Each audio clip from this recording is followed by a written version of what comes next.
Welcome dear student, welcome to this video. इस video में आज जो है वो हम हमारा नेक्स्ट डिसीज़ डिस्कस करने वाले हैं जिसका नाम है एड्स। ठीक है, एड्स जो है ये जैसे हमें पता है it is a world wide disease या इलनेस जो हर जगह, हर कंट्री में, हर स्टेट में पाया जाता है। ठीक है, एड्स जो है इसका फुल फॉर्म है एक्वायर्ड इम्यूनो डिफिशियंसी सिंड्रोम। ठीक है, इसमें एक्चुअली क्या होता है तो इस पर्टिकुलर डिसीज़ में मतलब ये इतना ज़्यादा डेंजरस क्यों माना जाता है, क्योंकि इसे क्या कहा है एक्वायर्ड इम्यूनो डिफिशियंसी। एक्वायर्ड मतलब हासिल करना, इम्यूनो मतलब इम्यून सिस्टम एंड डिफिशियंसी मतलब कमी।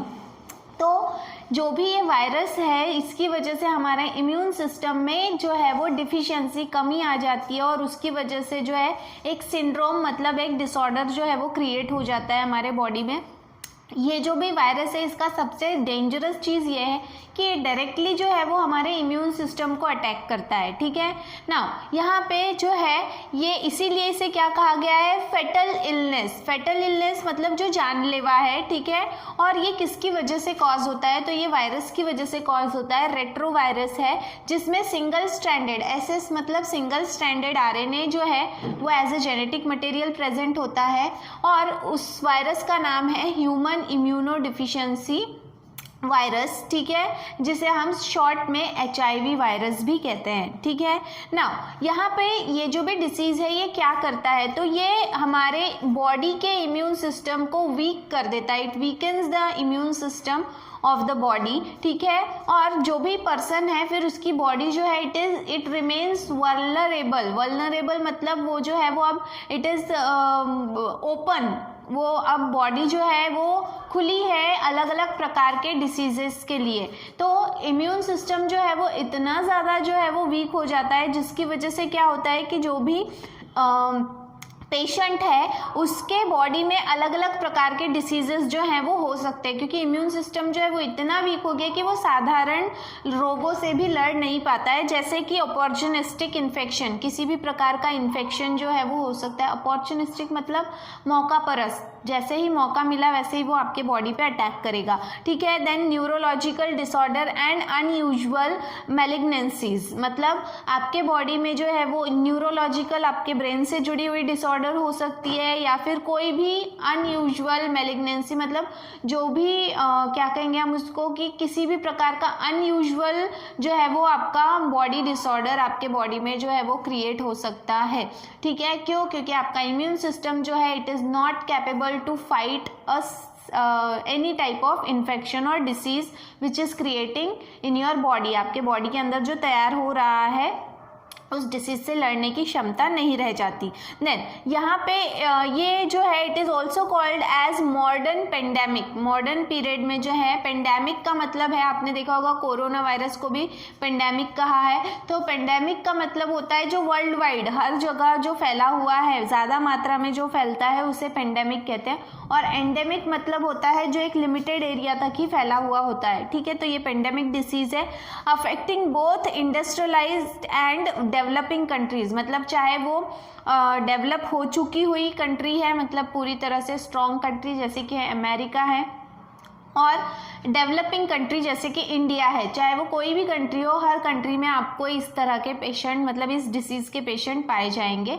ठीक है, तो ये वर्ल्ड वाइड जो है ये फैल चुकी है, ये इसीलिए इसे पेंडेमिक कहा है। ठीक है, सबसे पहला केस जो है एड्स का ये USA में पाया गया था इन द ईयर 1981। ठीक है, और इंडिया में जो है वो सबसे पहला केस जो है वो पाया गया था इन द ईयर अप्रैल 1986 में फ्रॉम तमिलनाडु। ठीक है, तमिलनाडु में ये केस जो है वो पाया गया था सबसे पहले इंडिया में। देन यहाँ पे अब हमको जो है वो अगर हमको इस डिसीज़ को समझना है तो पहले हमको इस वायरस का स्ट्रक्चर समझना होगा। तो structure of HIV virus, structure of HIV virus यहाँ पे ड्रॉ किया हुआ है। यू कैन सी कि जो भी HIV वायरस है इसका जो डायमीटर है एज इट इज़ स्पेरिकल या फिर सर्कुलर होता है, इसीलिए इसीलिए इसका जो डायमीटर है वो है 100 to 140 नैनोमीटर। ठीक है, इतना उसका जो है वो डायमीटर होता है as it is spherical in structure, आप देख सकते हो। देन वायरस जो है virus particle shows centrally located 2 SSR RNA molecule, मतलब यहाँ पे आपको 2 RNA मॉलिक्यूल जो S शेप के दिख रहे हैं, ये जो है ये RNA मॉलिक्यूल है। कितने RNA मॉलिक्यूल हैं? 2 हैं। SS मतलब यहाँ पे 2 S बनाए हुए हैं, इसलिए उसे SS RNA नहीं कहा है, ठीक है। यहाँ पे S नहीं है, वो एक्चुअली वो कर्व फॉर्म में है, इसीलिए आपको वो S की तरह दिख रहा है। SS का मतलब होता है या उसका फुल फॉर्म होता है सिंगल स्ट्रैंडेड। तो आपको कितने RNA दिख रहे हैं? यहाँ पे 2 and both of them are single stranded, ठीक है।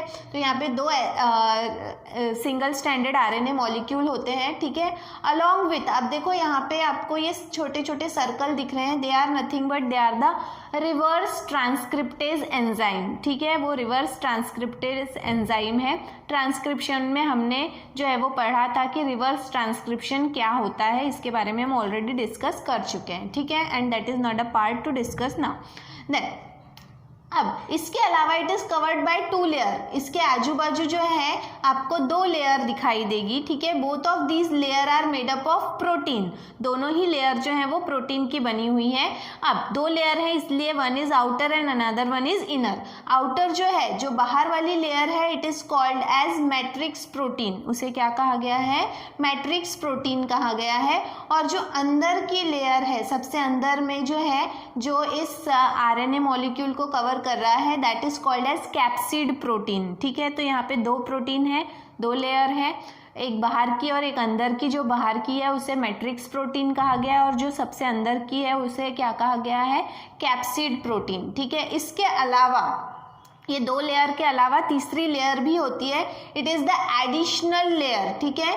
जो भी प्रोटीन मैट्रिक्स होता है, मैट्रिक्स प्रोटीन लेयर होता है, उसके साथ में एक एडिशनल लेयर आपको दिखाई देगी, विच इज़ ये जो बाहर की लेयर है, that is called as lipid coat, ठीक है। ये एक एडिशनल लेयर है, तीसरी लेयर नहीं बोलेंगे हम, मैट्रिक्स प्रोटीन को एक ऐड हुई लेयर है which is called as lipid, मतलब सबसे बाहर की कवरिंग जो है that is made up of lipid, ठीक है। तो ये लिपिड कोट होता है।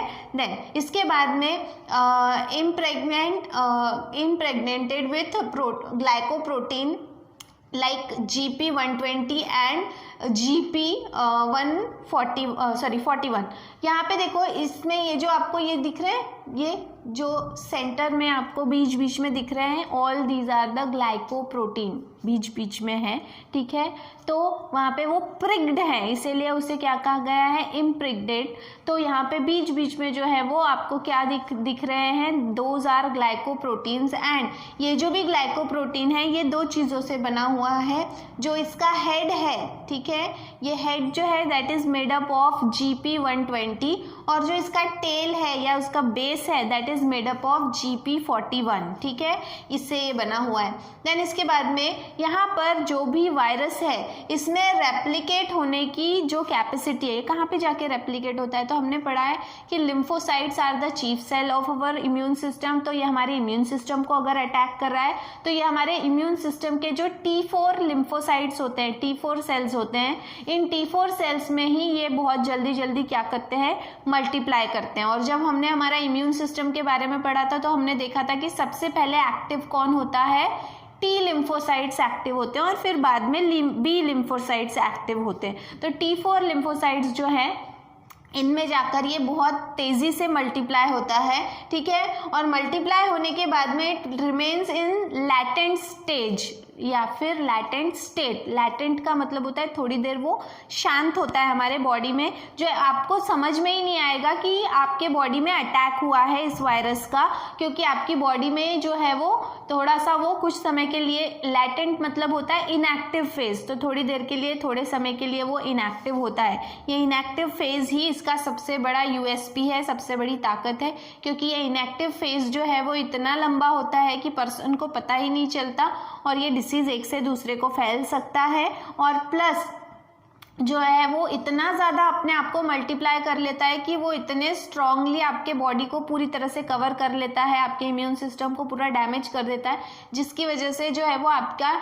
बॉडी, आपका जो पूरा सिस्टम है वो इससे जल्दी से कोप अप या कवर अप नहीं कर पाता, ठीक है। तो और ये लैटेंट स्टेज में रहता है इन द लिम्फोइड सेल्स, जो भी आपके लिम्फोइड सेल्स हैं जहाँ पे लिम्फोसाइट्स जो हैं वो स्टोर रहते हैं, वहाँ पर ये जो है वो जाकर क्या, क्योंकि वो वहीं पर मल्टीप्लाई हो रहा है तो वो वहीं पर जो है वो लैटेंट स्टेज में रहता है, इनएक्टिव स्टेज में रहता है। Then the virus has unique ability to destroy human T4 lymphocytes, उसमें एक खास काबिलियत होती है, खासियत होती है कि वो T लिम्फोसाइट्स को पूरी तरह से डिस्ट्रॉय कर सकता है, ठीक है। देन इसके बाद में lastly HIV is found in greatest concentration in, मतलब HIV वायरस अगर आपके बॉडी में है तो वो सबसे ज़्यादा मात्रा में कौन कौन से आपके बॉडी के सैंपल्स हैं या आपके बॉडी के क्या क्या चीज़ें हैं जहाँ पे ये सबसे ज़्यादा मात्रा में पाया जाएगा, तो वो है ब्लड, सीमेन। सीमेन मतलब होता है ये मेल में जो भी रिप्रोडक्टिव साइकिल से जुड़ा हुआ है, रिप्रोडक्शन से जुड़ा हुआ है। सीमेन मतलब एक फ्लूइड होता है जिसमें न्यूट्रिटिव सब्सटेंस प्लस स्पर्म्स होते हैं, ठीक है। जो भी स्पर्म्स हैं, स्पर्म्स के साथ में कुछ न्यूट्रिटिव सब्सटेंसेस होते हैं, ये दोनों मिलाकर जो है उसे सीमेन कहा जाता है, ठीक है। तो सीमेन में ये प्रेजेंट होते हैं। And cerebrospinal fluid, what is cerebrospinal fluid, जो हमारा ब्रेन होता है, तो हमारा स्कल होता है, स्कल के अंदर ब्रेन होता है। अब स्कल और ब्रेन के बीच में जो स्पेस होती है या ब्रेन में जितनी भी जहाँ पे खाली स्पेस होती है वहाँ पे एक फ्लूइड भरा हुआ होता है, एक लिक्विड होता है जो हमारे ब्रेन को कवर कर रहा है, ठीक है। और ब्रेन जो है it is divided into 2 parts, 2 भागों में बटा हुआ है, जिसे सेरिब्रल हेमिस्फीयर कहा जाता है। तो इसीलिए वो जो फ्लूइड है जो सेरिब्रल को कवर कर रहा है, इसलिए उसे कहा जाता है सेरिब्रोस्पाइनल फ्लूइड, ठीक है। तो वो आपके पूरा स्पाइनल कॉर्ड जहाँ से शुरू होता है वहाँ तक के ये पूरा होता है प्रेजेंट। ये क्यों होता है? To absorb the mechanical shock. आपको एकदम से सर आपका कहीं टकरा जाता है तो आपको एकदम से आपके ब्रेन को इंजरी नहीं होती। क्यों नहीं होती? क्योंकि ये जो भी फ्लूइड है ये ब्रेन को कुशनिंग प्रोवाइड करता है। जैसे आपने देखा होगा कि कांच के बर्तन या चीनी मिट्टी के बर्तन जो है अगर आपको ट्रांसपोर्ट करना है तो आप उसको प्रॉपर पैक करते हो, या तो थर्मोकॉल में या फिर कॉटन में, ऐसे कुछ पूरा पैकिंग करते हो ताकि वो आपस में एक दूसरे से ना टकराएं, जिसकी वजह से वो टूटे ना। तो सेम उसी तरह से वो कॉटन की तरह या थर्मोकॉल की तरह ये सेरिब्रोस्पाइनल फ्लूइड जो है वो काम करता है, जो हमारे ब्रेन में होता है, ठीक है। तो यहाँ पर भी HIV वायरस होते हैं। देन लेस क्वांटिटी में, यहाँ जो अभी हमने देखा ब्लड, सीमेन या फिर सेरिब्रोस्पाइनल फ्लूइड, इससे ज़्यादा मात्रा में पाए जाएंगे। और कम क्वांटिटी में कहाँ पाए जाएंगे? टीयर्स, आँखों से निकलने वाले आंसू, मिल्क, माँ का दूध, ठीक है। यूटराइन मतलब जो भी गर्भाशय रहेगा वहाँ पर। देन सलाइवा, आपके माउथ में जो सलाइवा सीक्रेशन होता है वो, ठीक है। देन सर्वाइकल मतलब आपका जो गर्भ या फिर जो टी शेप का होता है फीमेल रिप्रोडक्टिव सिस्टम में, वहाँ पर। एंड वजाइनल सीक्रेशन, वजाइना जो है it is the copulatory organ of female के बॉडी का रिप्रोडक्टिव सिस्टम का वो हिस्सा है जहाँ से स्पर्म बॉडी में एंट्री करते हैं। तो यहाँ पे जो भी है यहाँ पे भी सीक्रेशन तैयार होता है और उस सीक्रेशन में भी HIV वायरस प्रेजेंट होते हैं, ठीक है। तो ये कुछ ऐसे क्या कहेंगे हम उसको, बॉडी सैंपल्स हैं जहाँ पे जो है वो HIV वायरस जो है वो प्रेजेंट होते हैं। ये क्यों बताया गया है कि कौन कौन से सैंपल्स में जो है ये आपको पाए जाएंगे? क्योंकि ये पता अगर आपको है तो ही आपको समझ में आएगा कि ये एक से दूसरे को फैलना नहीं चाहिए, और अगर फैलता है तो इन्हीं चीज़ों की वजह से फैलता है और किसी दूसरी चीज़ की वजह से नहीं फैलता। आपने, पता नहीं आप लोगों को पता है या नहीं, बहुत साल पहले जो है जब एड्स जो है ये बीमारी बहुत ज़्यादा जानलेवा या बहुत ज़्यादा क्वांटिटी में जो है वो पाई जाती थी, अभी थोड़ा सा जो है वो नंबर कम हो गया क्योंकि अवेयरनेस जो है वो ज़्यादा लोगों में आ गई है। लेकिन पहले जो है वो टेलीविज़न पे एक ऐड आती थी जिसमें शबाना आज़मी थी और वो छोटे छोटे बच्चे जिन्हें एड्स था या वहाँ पे जाकर वो बोलती थी कि एड्स जो है वो छूने से नहीं फैलता। तो दैट इज़ द फैक्ट। इसीलिए बताया गया है कि ये जो चीज़ें हैं सिर्फ इनके वजह से, इसके कॉन्टैक्ट में अगर आपका ब्लड आता है तो ही आपको जो है वो एड्स हो सकता है। आपका बॉडी अगर इसके कांटेक्ट में आता है तो ही आपको एड्स हो सकता है, नहीं तो एड्स का जो पर्सन है उसके सिर्फ साथ में रहने से, उसका जूठा खाना खाने से, उसके कपड़े पहनने से या उसके साथ एक बिस्तर शेयर करने से जो है वो ये फैलता नहीं है, ठीक है। So this is all about the introductory part of AIDS कि एड्स क्या है, कैसे होता है, कौन सा वायरस है which is responsible for the disease causing AIDS, ठीक है। जो एड्स कॉज करने वाला जो डिसीज़ है ये कौन से वायरस की वजह से होता है, and what is the structure of the virus of AIDS. ये जो डायग्राम है ये बोर्ड में आती है, ठीक है। तो आपको जो है ये डायग्राम थोड़ा सा अच्छे से देखना है, उसको ड्रॉ करना ज़्यादा डिफ़िकल्ट नहीं है, लेबलिंग भी उतनी ज़्यादा नहीं है, तो डायग्राम जो है वो बोर्ड के एग्ज़ाम में आ सकती है। सो इसीलिए और अगर जो है वो आप देखोगे कि हम बोल रहे हैं कि गवर्नमेंट ने बोला है कि 25% आपका जो है वो सिलेबस थोड़ा सा लेस कर दिया है, तो लेस किया हुआ जो सिलेबस है उसमें ये चैप्टर जो अभी हम डिस्कस कर रहे हैं ह्यूमन हेल्थ एंड डिसीजेस, इसमें से कोई भी पोर्शन डिलीट नहीं हुआ है। इसका मतलब ये चैप्टर आपके लिए इम्पॉर्टेंट है एग्ज़ाम पॉइंट ऑफ व्यू से, बोर्ड के एग्ज़ाम के पॉइंट ऑफ व्यू से, तो इसीलिए ये जो चैप्टर है इसे थोड़ा ध्यान से जो है वो पढ़ेंगे। पॉसिबली हो सकता है कि इस चैप्टर से ज़्यादा क्वेश्चंस आएँ, ठीक है।